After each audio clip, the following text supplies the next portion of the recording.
अंगना बटोरी सीता घुरवा लगावाली। जामी गईल चंदना का पेड़ जी। पेड़वा कटाई रामा डोलिया फनावले। चालू सीता हमारा के देश जी।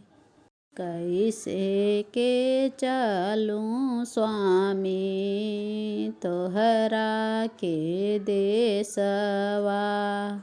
छूटी जई हैं मामी हमार जी। कैसे के चलूं स्वामी तोहरा के देशवा। छूटी जई हैं पापा हमार जी। हमारे ही मम्मी के मम्मी गोहराया।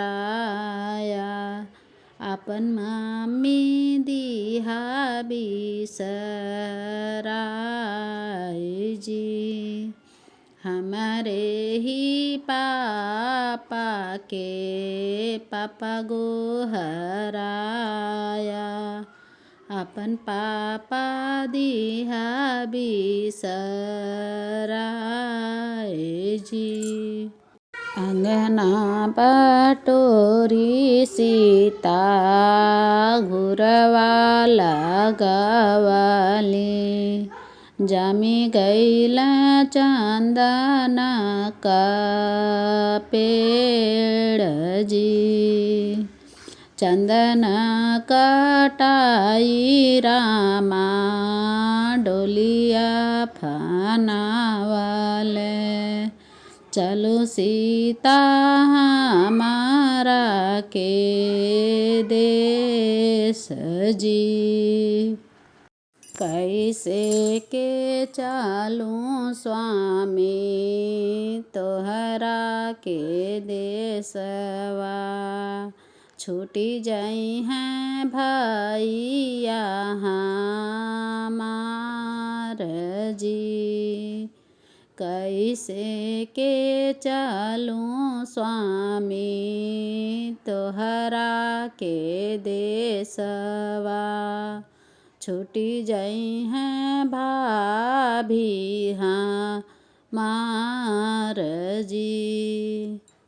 हमारे ही भैया के भैया गोहराया। अपन भैया दिहा बिसराई जी। हमारे ही भाभी के भाभी गोहराया। अपन भाभी दिहा बिसराई जी। अंगना बटोरी सीता घुरवा लगावाली। जामी गईल चंदना का पेड़ जी।